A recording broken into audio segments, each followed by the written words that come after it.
When Logan Paul first announced he was suing CoffeeZilla, most people rolled their eyes. It felt like a desperate swing from a cornered influencer. Someone who'd been publicly humiliated and wanted to swing back, not with facts, but with force. But now, months into the lawsuit, the situation has evolved into something far more revealing and dangerous than anyone initially anticipated. Not only has Logan Paul accidentally exposed his own intentions in fashion, but the lawsuit is now on the verge of backfiring so badly that it could reshape how creators, critics, and scammers are held accountable in the YouTube era. It all began when CoffeeZilla, YouTube's most well-known crypto investigator, released a 3-part documentary in late 2022 that exposed Logan Paul's failed NFT game, CryptoZoo, a project that was marketed as a fun, animal-based play-to-earn crypto game, but ultimately collapsed under accusations of scam, stolen funds, and broken promises. CoffeeZilla's investigation wasn't just damning, it was meticulous. With dozens of sources, internal chats, and even former developers from the project, he painted a compelling picture of either incredible incompetence or deliberate deception. Fans lost millions, Logan went silent, and then, 2 years later, he sued. But that's where the story really begins. At first glance, Logan Paul's lawsuit appeared to be standard defamation, claiming that CoffeeZilla's videos caused emotional distress, reputational harm, and financial damages. But when legal experts began reviewing the actual court filings, the cracks in Logan's argument became immediately obvious. For one, he filed the lawsuit in June 2024, well past the statute of limitations for defamation in Texas, where the lawsuit was filed. That meant he couldn't legally sue over the original 3-part series and had to base his case on more recent, less impactful statements. Which begged the question, why now? The answer became clearer when another, far more serious legal case entered the mix, a class action lawsuit from CryptoZoo investors, led by attorney Tom. While Logan had mostly dodged accountability for the project, this new lawsuit threatened to dig deeper into the financials, chat logs, and inner workings of the game. And suddenly, it made sense. This wasn't about CoffeeZilla, it was about survival. Logan needed a way to gain access to evidence and limit scrutiny, and targeting CoffeeZilla was the perfect smokescreen. That wasn't speculation, that was Logan's own words.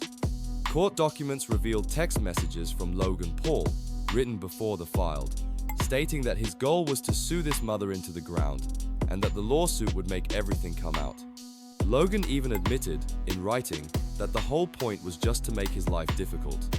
He referred to himself as a petty billionaire, suggesting that draining CoffeeZilla's bank account through legal fees was the real objective, not justice, not vindication, just punishment.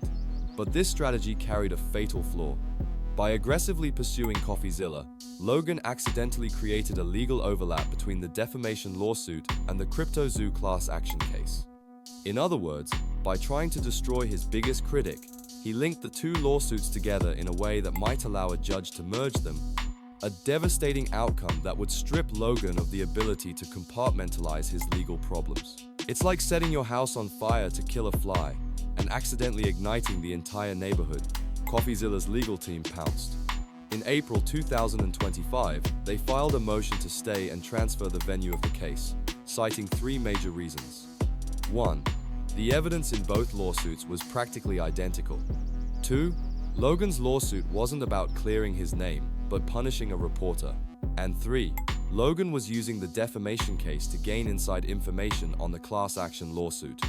And if there was any doubt about that third point, the documents provided receipts. One of Logan's key demands was access to CoffeeZilla's private communications with a third party involved in the CryptoZoo scandal, who turned out to be none other than attorney Tom, the lead lawyer in the class action case. So Logan wasn't just trying to punish CoffeeZilla, he was using discovery as a way to spy on the opposing legal team. Unfortunately for him, the judge wasn't impressed. Logan's motion to compel those communications was denied, while CoffeeZilla and Tom's motion for protection was granted. That's not just a minor loss, that's a courtroom humiliation. Worse still, CoffeeZilla's team proposed a fair compromise. They would answer questions during depositions, own submissions. But Logan refused, insisting on full access to protected information. While simultaneously filing motions to keep his own communications hidden, he wanted to play offense and defense at the same time. But in trying to control the narrative, he's lost control of the courtroom. Behind the scenes, this has had massive implications. For starters, Logan's text messages have now become a central piece of evidence. His own words show malicious intent, something that destroys the core of his defamation claim. To win a defamation lawsuit, Logan would have to prove that CoffeeZilla knowingly published false information with actual malice. But now, the court has evidence that Logan was the one acting with malice. His premeditated goal was to inflict pain, not correct the record. That distinction matters legally, and it could be fatal to his case. But there's a bigger problem brewing, and it's not just about who wins in court. If Logan Paul succeeds, even slightly, it would send a chilling message across the creator community. That if you dare to expose scams, if you dare to hold powerful influencers accountable, you might face a financially devastating legal battle. That's why CoffeeZilla's victory matters not just for himself, but for every journalist, whistleblower, and honest YouTuber out there. And that's what Logan miscalculated. Because this isn't a PR war anymore, it's precedent. Even YouTube itself is watching. As the case drags on, CoffeeZilla's side is hoping to reach a resolution through mediation, an option that would avoid an expensive, prolonged trial. A judge has given both parties until the 26th of June, 2025 to settle.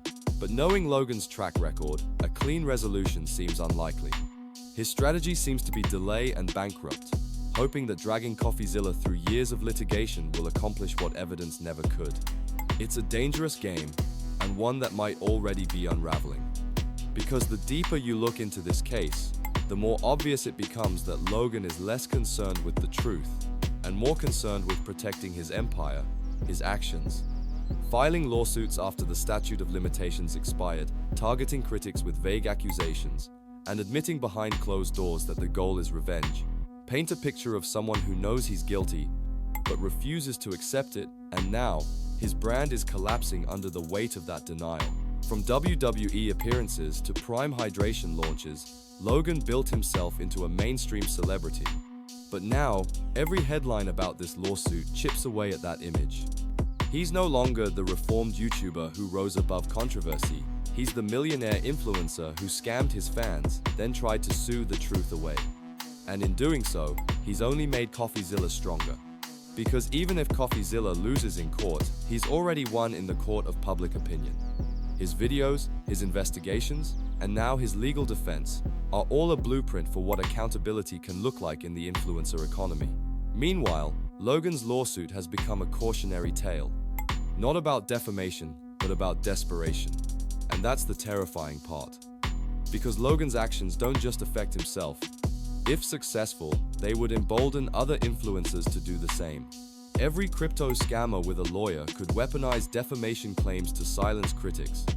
And every fan who lost money would lose again, not in crypto wallets, but in legal precedent.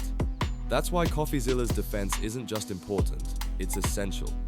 And that's why the situation keeps getting worse. Because Logan Paul, in his arrogance, has turned a personal vendetta into a public spectacle. And the more he fights, the more he reveals. Not just about himself, but about the broken system that allowed CryptoZoo to happen in the first place. And if there's one thing the internet never forgets, it's when a scammer gets caught red-handed and then tries to sue their way out of it.